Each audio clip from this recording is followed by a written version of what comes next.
Hi again, everyone. Welcome back to the Bible Project podcast.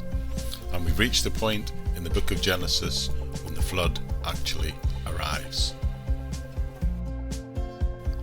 We'll be covering the verses 13 to 24 in Genesis chapter 7. I'd just like to remind you that there's a full transcript of every single podcast available in the episode notes of any audio version of the podcast, no matter where you're receiving it from. But we'll dive straight into the text in Genesis, which begins in chapter 7 verse 13 by telling us this. On that very day, Noah and his sons, Shem, Ham and Japheth, together with his wives and the wives of his 3 sons, entered the ark. They had every wild animal according to its kind, all livestock according to their kinds, and every creature that moves along the ground according to its kind, and every bird according to its kind, everything with wings. Pairs of all creatures that had the breath of life in them came to Noah and entered the ark. The animals going in were male and female of every living thing, as God had commanded Noah. Then the Lord shut him in. The text repeats the information to assure the readers that the inhabitants of the ark were safe and secure and that they all got in. And it goes in detail to describe who got in, and then even goes on to say that the Lord himself was the one who shut the door. It then goes on to tell us 2 more things. It will give us the extent of the flood and the effect of the flood. So continuing in verse 17 through 20, it says this. For 40 days the flood kept coming on the earth, and as the water increased, they lifted the ark high above the earth. The waters rose and increased greatly on the earth, and the ark floated on the surface of the water. They rose greatly on the earth, and all the high mountains under the entire heavens were covered.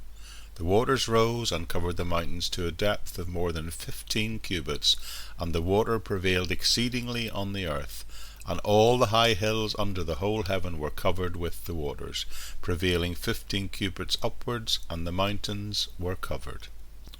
So the passage describes the increase of water until it is seen to even cover the mountains. These phrases clearly indicate that the water is covering the whole earth and the mountains, and I believe it is clearly teaching that this is a universal flood event that covers the whole earth. This is not a local flood, as some seem to suggest. So what's the effect of this flood? Well, the next few verses will tell us. Beginning in verse 21, it says, Every living thing that moved on the land perished, birds, livestock, wild animals, and all the creatures that swarm over the earth, and all mankind. Everything on dry land that had the breath of life in its nostrils died. Every living thing on the face of the earth was wiped out.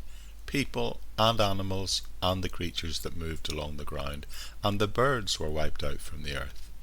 Only Noah was left, and those with him in the ark.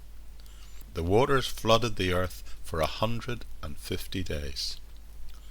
The effect of the flood is clearly seen here, with all living things that breathe air outside the ark dying. And the description of the flood concludes by noting that the water flooded the earth for 150 days, which includes those 40 days of rain mentioned earlier.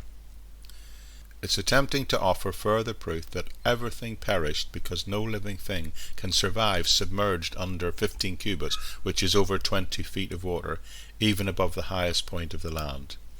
And everywhere is covered for at least 150 days. Alright, that's a lot of information, and that's everything Genesis tells us about the flood. And all I've done in this episode really is just go through all these verses and tell you what happens. It's mainly just been reading the scriptures this time. But I suspect when it comes to accepting this account, for most of the people listening to this, I'm in a sense preaching to the choir. So what have I accomplished if you already believe this?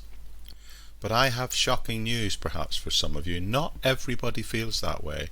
There are many people who identify as Christians who don't accept the things the Bible says just because the Bible says it. And there's another group of people, a huge number of people, the majority of people on this planet, who don't accept anything as being necessarily true just because it's written in the Bible. So for these reasons I'd like to unpack this text a little bit further. So I'm going to give you 5 reasons as to why I believe it's reasonable to believe that the flood was firstly a real event and that it was a worldwide event. But I'd like to do that in the next episode.